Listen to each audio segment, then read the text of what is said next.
अहिले अब मिलाउनलाई यो दुईटै सिलेक्ट गर्ने, जतिको बीचमा ग्याप बढी आउँदैछ नि त्यो सिलेक्ट गरेर अब यता हामीले होममा लाइन स्पेसिङ भन्ने हुन्छ के यो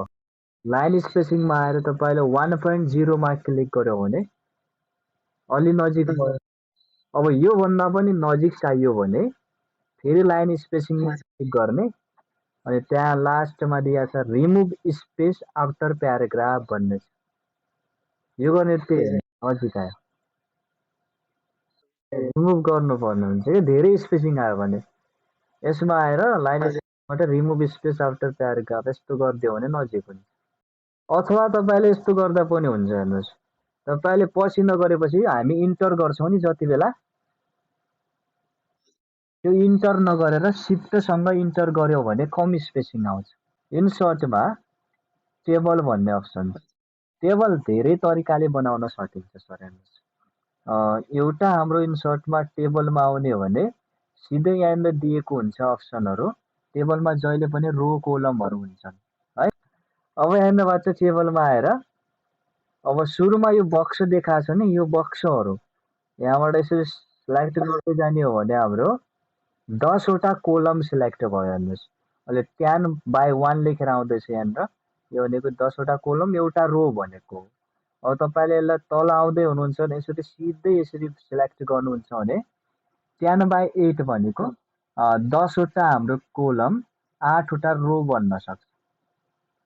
यति गरेर यतिसम्मको टेबल भने यति गरेर इन्टर गर्ने हो भने यहाँनिर हेर्ने यहाँनिर टेबलहरू हाम्रो हेर्नुहोस्।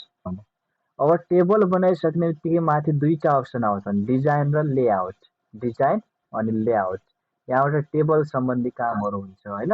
अब मैले यो टेबल बनायो, मैले यो डिलिट गर्नु पर्यो टेबललाई भने लेआउटबाट आएर डिलिटबाट डिलिट टेबल गरिदिन्छु, सकिन्छ है। अब अर्को तरिका भनेको इन्सर्ट टेबल। इन्सर्टमा क्लिक गरेर तल इन्सर्ट टेबल भन्ने अप्सन दिएको छ। इन्सर्ट टेबलमा क्लिक गर्ने हो भने यहाँनिर हामी आफै लेख्न सक्छौँ हामीलाई कतिवटा कोलम चाहियो, कतिवटा रो चाहियो, त्यही बराबरको हामी टेबल बनाउन सक्छौँ हामी काउन्ट गरेर। ओके, जस्तो मलाई 5 वटा कोलम चाहियो र 10 वटा रो चाहियो भनेपछि मैले 10 राखेर ओके गर्ने बित्तिकै यहाँनिर अटोमेटिक एउटा टेबल बनेर आउँछ। त्यही अनुसार अब टेबलको यो जुन लाइनहरू छन्, लाइनहरूलाई तपाईँले बिचमा आएर यताउता सराउन सक्नुहुन्छ। यसरी लाइनको बिचमा दुईटा एरो आयो भने सानो ठुलो बनाउन मिल्यो, कुनै चिज सानो ठुलो। र पुरै टेबललाई सानो ठुलो गर्नु छ भने कुनाबाट यस्तो यो कुनामा दिएको छ, यो कुनाबाट तपाईँले गर्न सक्नुहुन्छ। यो कुनामा दिएको हुन्छ, यहाँबाट हामी पुरै टेबललाई सानो ठुलो बनाउन सक्छौँ। र टेबललाई यहाँबाट सानो ठुलो यसरी हुन्छ, यसमा क्लिक गरिराख्यो भने यसरी टेबल सानो पनि बनाउन मिल्यो, टेबल ठुलो पनि बनाउन मिल्यो।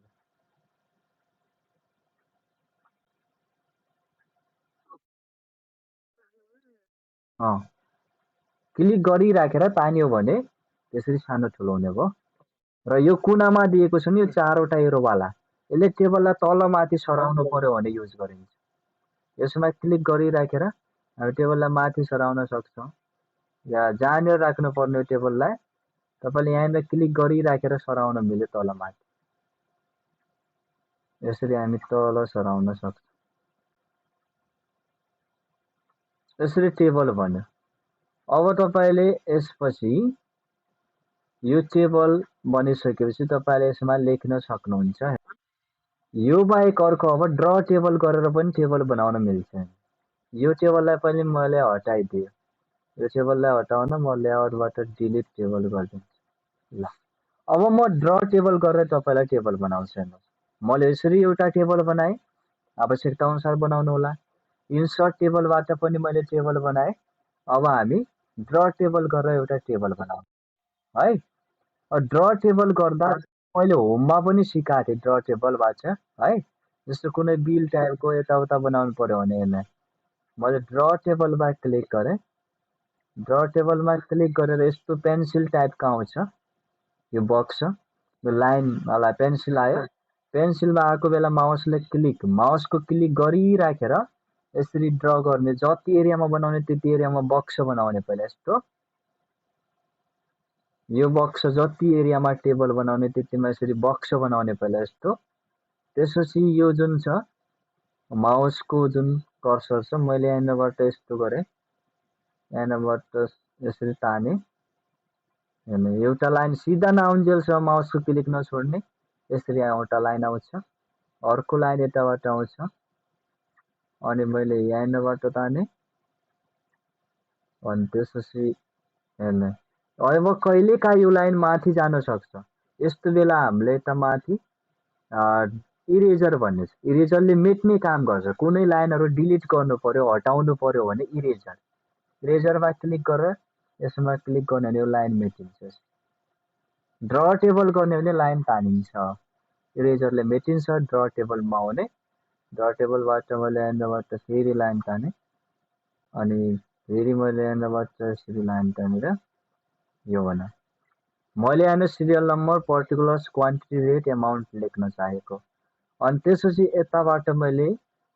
यहाँबाट टोटल, डिस्काउन्ट, भ्याट के हुन्छ त्यो राखेर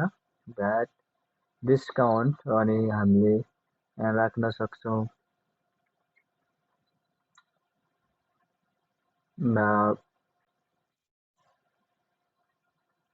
मैले डिस्काउन्ट पछि सब एमाउन्ट भन्छु, सब एमाउन्ट पछि भ्याट, भ्याट पछि म नेट एमाउन्ट, यसरी 5 वटा बक्स हुन् है। अब म यो भित्र लेख्न सक्छु कुन ठाउँको हामीले, जस्तो फर इक्जाम्पल यो कुनै बिल छ या भ्याट बिल यताउता छ भने तपाईँले यसलाई सेन्सरमा गरेर कुन ठाउँको हो मैले यस्तो राखेँ। यहाँ पनि लाइन स्पेसिङ बढी आइरहेछ भने हामीले त्यही काम गर्नुपर्ने हुन्छ। यो हेर्ने लाइन टाढा टाढा भयो,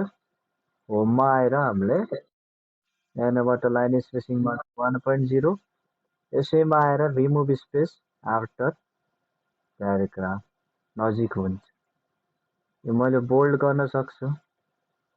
ठुलो साइज गरेर। अब यतापट्टि म सिरियल नम्बर लेखेँ, अनि यता आएर पर्टिकुलर्स, यता आएर मैले क्वान्टिटी सर्ट फर्ममा लेखेँ, रेट यहाँ राख्न सक्छौँ, एमाउन्ट यतापट्टि राख्न सक्छौँ, टोटल यहाँ राख्न सक्छौँ, डिस्काउन्ट, अनि सब एमाउन्ट। एउटा अब मैले अझै बनाउनु पर्ने। अब मैले लास्ट एउटा भ्याट बनाएर नेट एमाउन्ट निकाल्नु, भ्याट भयो भने नेट एमाउन्टको लागि अब थप्नु पर्यो। फेरि मैले यसैमा आएर ड्र टेबलबाट यसको बिचबाट यस्तो लाइन तान्ने, थपिन्छ। भ्याट पछि मैले अब नेट एमाउन्ट।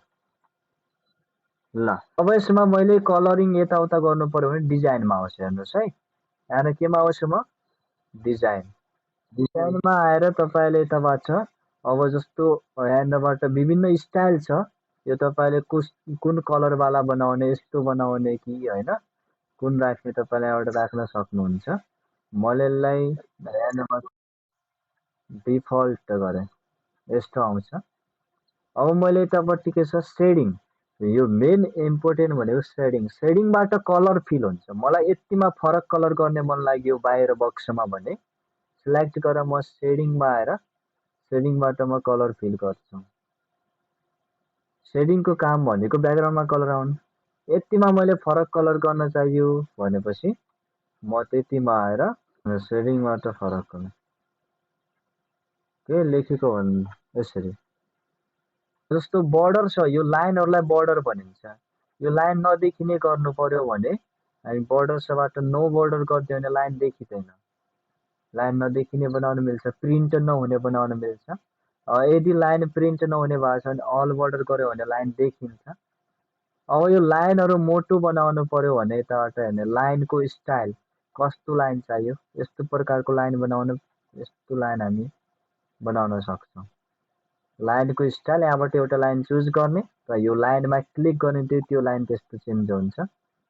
अनि यता तलबाट मोटाइ, यस लाइनको स्टाइल कस्तो राख्ने यहाँबाट चुज गर्ने, र लाइन कति मोटो बनाउने यहाँबाट मोटाइ चुज गर्ने आउटलाइन यो बोर्डरको र यताबाट पेन्ट कलर यो भनेको कलर तपाईँले कुनै पनि कलर चुज गर्न सक्नुहुन्छ हेर्नुहोस् अहिले रातो कलर आउँदैछ यो तपाईँले ड्र गर्ने बेला यस्तैमा ड्र हुन्छ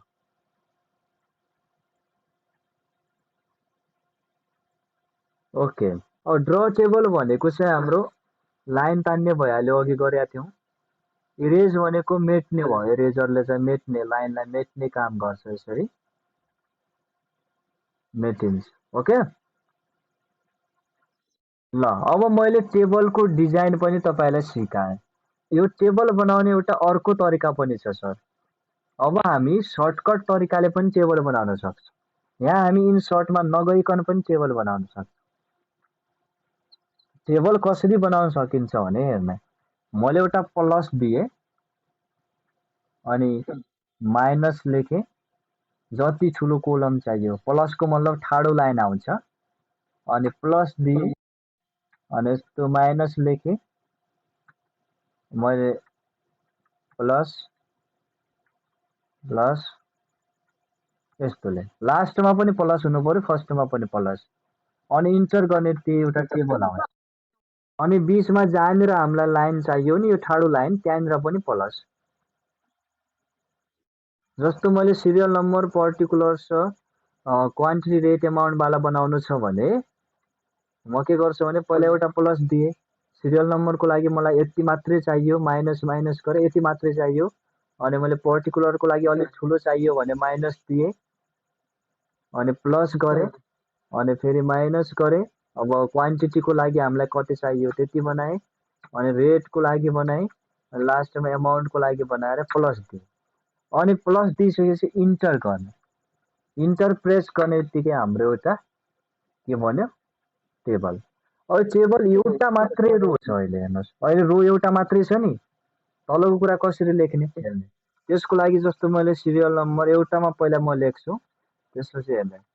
अब मैले लेख्दै गयो भने पर्टिकुलर्स क्वान्टिटी हुनुपर्ने होइन बढ्छ सर ट्याबले रेट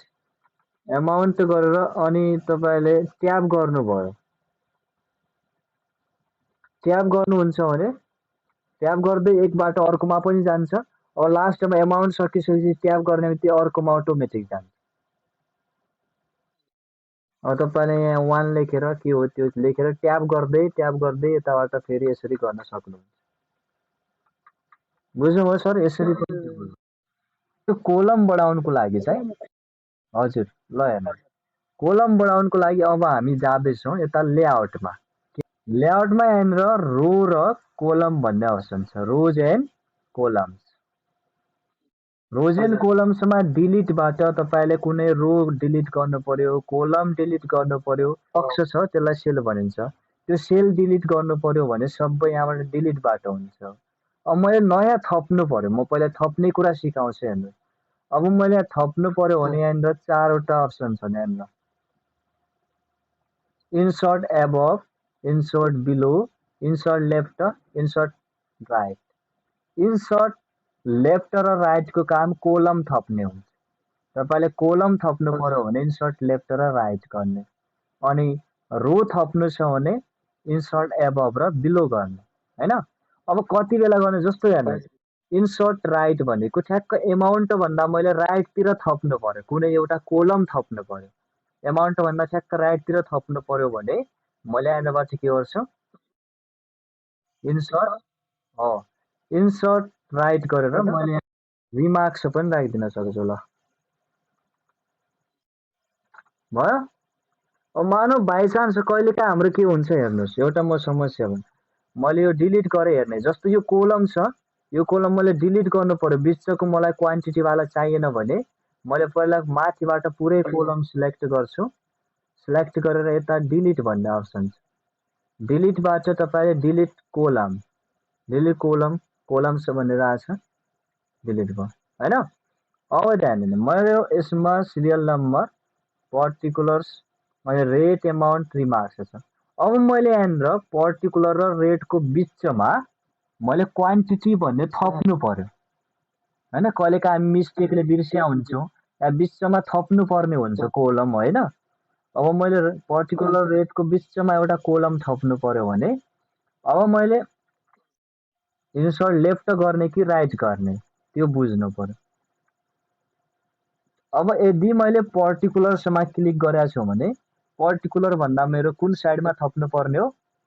यता राइटतिर होइन इन्सर्ट राइट गर्यो भने पर्टिकुलरको ठ्याक्क यतापट्टि आउने भयो मैले यदि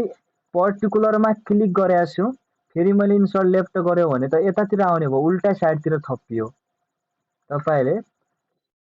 पर्टिकुलरमा क्लिक गरेको छ भने इन्सर्ट राइट गर्नु पर्यो यदि मैले रेटमा क्लिक गरेको थिएँ रेटमा क्लिक गरेको थिएँ भने इन्सर्ट लेफ्ट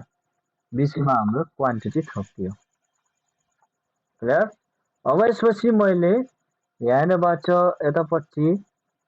यस्तै रो पनि मैले योभन्दा बढी रो चाहियो तिनवटा रो सब एकैचोटि थप्नु पर्यो तिनवटा रो चाहिँ एकैचोटि थप्नु पर्यो भने मैले तिनवटा यो पहिलाको रोलाई सिलेक्ट गर्छु म पहिलाको तिनवटा सिलेक्ट गरेर अनि त्यसपछि यहाँनिर अब रो थप्नलाई इन्सर्ट एबभ र बिलो एबभ भनेको मैले क्लिक गरेको भन्दा माथितिर थप्नु पर्यो यो छ यो मैले यो रोमा सिलेक्ट गरेको छु यो रो भन्दा माथितिर थप्नु पर्ने छ भने हामीले इन्सर्ट एबभ गर्ने योभन्दा माथि थप्न इन्सर्ट एबभ गर्ने र अब मैले क्लिक गरेको भन्दा ठ्याक्क तलतिर थप्नु पर्यो भने त्यसको लागि हामी इन्सर्ट बिलो गर्छ यो तिनटै थप्नु छ भने पनि तिनटै सिलेक्ट गरेर तपाईँले इन्सर्ट बिलो गरेर थप्न सक्नुहुन्छ इन्सर्ट बिलो ओके डिलिटको पनि सबै हेर्नु होला डिलिट सेल भनेको कुनै एउटा सेल डिलिट हुन्छ जस्तो मैले हेर्ने यहाँनिर पर्टिकुलर छ भने मलाई चाहिएन यो सेल मात्रै यो बक्स मात्रै डिलिट गर्नु छ भने म डिलिटमा आएर डिलिट सेलमा क्लिक गर्छु डिलिट सेलमा हेर्ने हो भने हाम्रो यहाँ थप चारवटा अप्सन आयो जसमा पहिलो अप्सन के छ shift cells left shift cells left भनेको मैले यो जुन पर्टिकुलर्सवाला छ यो त डिलिट हुन्छ तर अरू सेलहरू लेफ्टतिर शिफ्ट हुन्छन् जुन यो क्वान्टिटी भन्ने छ नि यो क्वान्टिटी पर्टिकुलरको ठाउँमा आउँछ पर्टिकुलर भन्ने डिलिट हुन्छ भनेको मैले यसमा क्लिक गरेँ भने लेफ्टमा राख्यो भने लेफ्टमा राख्यो भने हेर्ने अब क्वान्टिटी डिलिट भयो त्यसको ठाउँमा के आयो यो पर्टिकुलर डिलिट भयो त्यसको ठाउँमा क्वान्टिटी आयो यतापट्टि बरु खाली भयो शिफ्ट सेल्स लेफ्ट राख्यो भने यस्तो हुन्छ अप राख्यो भने शिफ्ट सेल्स अप राख्यो भने यहाँ तलको चिज यसमा के लेखा छ भने त्यो माथि जान्छ यो सेल डिलिट गर्नु छ यो सेल डिलिट हुन्छ अनि मैले जुन यो तल लेखा छु नि यो चाहिँ माथि जान्छ यो सेल डिलिट भएर डिलिटबाट शिफ्ट यहाँ डिलिट सेलमा आएर शिफ्ट सेल्स अप भन्यो भने यसरी माथि यहाँको पर्टिकुलर डिलिट भयो त्यसको ठाउँमा अर्को आयो तलको बाला माथि शिफ्ट भयो यसपछि अर्को अप्सन छ डिलिट सेल्स भित्र नै delete entire row delete entire रो भनेको जुन रोमा मैले क्लिक गरेको छु इन्टायर रोको मतलब जुन रोमा मैले क्लिक गरेको छु क्लिक गरेको रो डिलिट हुनु पर्यो भने यहाँ जुन सिलेक्ट गरेको छु त्यो हैन एउटा रो अहिलेको लागि मैले यो रोमा जस्तो पर्टिकुलर वाला रो भनेको यहाँदेखि यहाँसम्मको एउटा रो हो यो रोमा मैले क्लिक गरेको छु भने यो रो पुरै डिलिट गर्नु छ भने डिलिट सेल्सबाट इन्टायर रो र जुन कोलममा क्लिक गरेको छु त्यो कोलम डिलिट गर्न डिलिट सेल्सबाट इन्टायर कोलम र एक भन्दा बढी कोलम्स डिलिट गर्नु पर्यो डिलिट कोलम्स डिलिट सेल्सको कुरा सक्यो डिलिट कोलम भनेको मैले यो यति कोलमहरु डिलिट गर्नु पर्यो कोलम्स भनेको धेरै मैले यो तीनटै कोलम डिलिट गर्नु पर्यो भने यसरी सिलेक्ट गर्छु म तीनटै अनि यहाँलाई डिलिटबाट डिलिट कोलम्स र त्यस्तै रो मलाई यति रो चाहिएन यिनीहरुलाई डिलिट गर्नु पर्यो भने तपाईले डिलिट रोज गर्न सक्नुहुन्छ र अब मैले मलाई यो टेबल नै चाहिएन पुराका पुरा टेबल डिलिट गर्नु पर्यो भने हामी यहाँबाट डिलिट टेबल गर्छौं ओके